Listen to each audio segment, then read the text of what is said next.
السلام عليكم. عاملين ايه واخبار يومكم؟ يا رب يكون يومكم بخير علينا وعليكم جميعا يا رب. كل سنه وانتم طيبين. ربنا يجعلها سنه سعيده علينا وعليكم جميعا يا رب. النهارده بقى هنعمل معاكم طريقه السمك اللي في ناس بتقول عليها، لما بلدنا بنقول عليها سمكه مخططه، وفي ناس بتقول عليها سواردية. يعني كل منطقه بتقول عليها ايه، اسم مختلف. احنا عندنا بنقول عليها سمكه مخططه، يعني نوع السمكه مخططه اللي هي بتاعت الصينيه. دي السمكه التخينه، مش يعني دولا. 3 حتات دول كيلو. جبت كيلو واحد بس على قد يعني ايه، على قد غدا واحد، يعني نغدينا يوم واحد وخلاص. اليوم الكيلو عامل 95، يعني وزنهم عملوا 100 على طول. يعني كيلو وجرامات عملوا 100 على الميزان اللي هو الكمبيوتر دي. انا بعملها بكام طريقه. انا عملت معاكم قبل كده بطريقه كنت مسويه نص تسويه التسبيكه بتاعتها، نص تسبيكه كده. ومره تانية هعمله معاكم النهارده بطماطم ني في ني. طريقه الني في ني يعني طريقه سهله وسريعه كده وهاديه، بتبقى طعمها حلو برضو مش وحشه. وفي بقى السمكه الصغيره التانية اللي زي دي، بس يعني اللي هي الصغيره حب، بعمل لها بقى ايه زي بتاع طماطم صلصه برنجان، زي صلصه البرنجان كده. طماطم حته صغيره بقرن فلفل بفصين توم، وقوم حشيها وعايزه الصينيه ذات وحطاها. لكن دي هنعملها بصلصه مع بعض. طماطم يعني ايه، ضربت شويه طماطم في الشفشق الخلاط وهنعملها مع بعض كده بنفس الطريقه كده. مسكتها الاول، غسلتها حلو ونضفتها. طبعا انتوا عارفين ان السمكه دي ما بتستحملش الميه، يعني مينفعش ان انت تحطها في ميه مسافه طويله. يعني انت بتغسلي بس وتغسلي وتخلصي وتعصري عليها ليمونه وتخلصي وتنزلي في التغداء على طول. يعني فتحت معاكم واحده اهو وقفلت واديت لنا فم على فكره. دي الفم التاني. قربتي على السمكه دي على غسيلها كده، يعني غسلتيها ونضفتها تديكي ريحه وتديكي طعم حلو، لان السمكه دي بتبقى ريحه زفارتها بتبقى عاليه شويه. يعني برغي كده بنفس الطريقه. وبعد ما اخلص انزل ايه، انزله دوبك، انزل واطلع في الميه، ما احطوش في الميه مسافه طويله. اهو زي ما انتوا شايفين، يعني انا رغيت ميه صابون في الميه، وبمسك السمكه اخضها كده في الميه. ولما تخض السمكه كده في الميه بتنزل اي حاجه فيها. شوفي يعني قلبها على النضف ازاي، ما فيش فيها اي حاجه ازاي. يعني خضتها في الميه كده بتنزل اي حاجه فيها. ما فحرش انا بصابعي ولا مثلا بتاع فرشه ولا حاجه ان انت تصحري في قلبها تفسخي اللحم بتاعها من بعض. شوف انا بحطها وخضها بس في الميه كده، وانا فاتحه ايه، وانا فاتحه بطنها من قدام في المكان اللي انا عايزاه يتغسل. تلاقي الميه اتوسخت معاكي. شوف بسم الله ما شاء الله. مش في اي حاجه خالص اهي. يعني بقى كميه كتيره شويه بغسلها بنفس الطريقه. وغيرت الميه ونزلت بعد منها بشويه ايه، ميه برضو بحبه دقيق يحوش ريحه الصابون على المشي كده على السريع. واخلص واقوم بقى ايه، شطفاها من ريحه الصابون ومقطعاها. هقطعها اهو، اهو. هعملها حتتين، يعني السمكة حتتين. بس السمكة دي لما بتتظبط في عملية بيبقى طعمها حلو. يعني لما انت تظبطيها وتغسليها وتنضفيها حلو بتديك ايه، طعم حلو في الاكل. بنفس الطريقة. وخلصتها وشطفتها من ميه ودقيق، وطلعتها من ميه ودقيق وخلصتها ومسكتها بقى، عصرت عليها 3 4 ليمونات زي ما انت شايفين كده، ليمونتين 3 زي ما انت عايزه، على قد الكميه اللي انت عاملاها. انا عملت عليها ليمونتين لان الكميه اللي معايا حاجه بسيطه مش كتير. لكن انت طبعا لو انت جايبه 3 4 كيلو بتعملي عليها كميه ليمون حلو.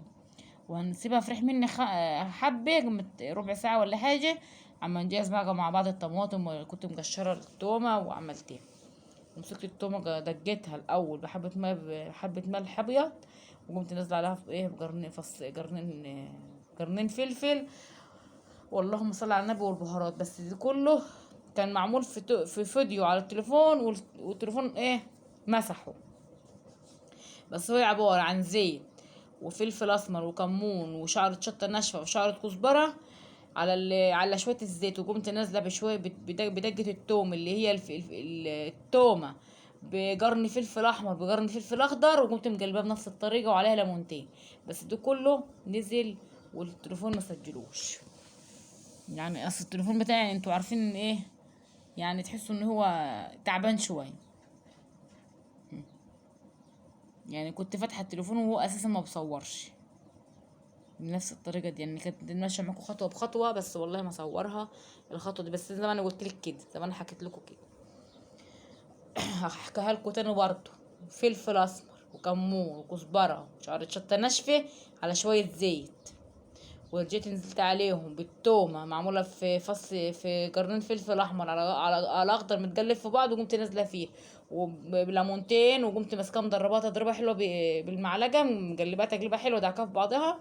وشويه الطماطم بعد منها، اخر حاجه الطماطم اهي. واقوم شاطفه بقى السمك وحاطه في ايه، في التخديعه دي، واقوم سايباها شويه قيمه نص ساعه بقى.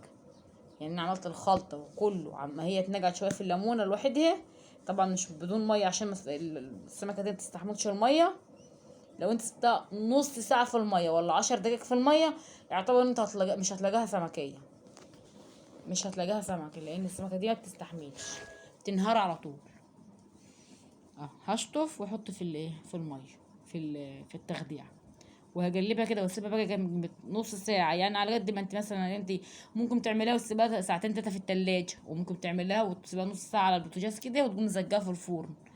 يعني طبعا راحتك. وسبت شويه دقه احشي قلب السمكه كده، الحته اللي هي بتاعت الراس من فوق، احشي قلبها كده شويه دقه بتوم بشعره ملح بيضه، بفلفل احمر بفلفل اصفر اسمر اخضر، معلش بغلط في الكلام. واقوم عاملاها بنفس الطريقه.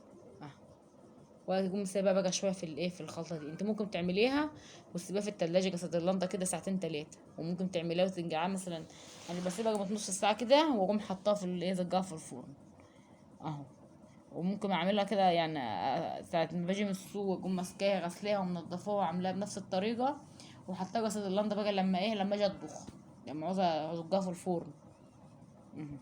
وزجناها لما في الفرن هنا تحت معايا، وانا مولعة على الرز ما طلعتش فوق. ولعت الشواية من فوق على نار هادية، وولعت من فوق على نار عالية.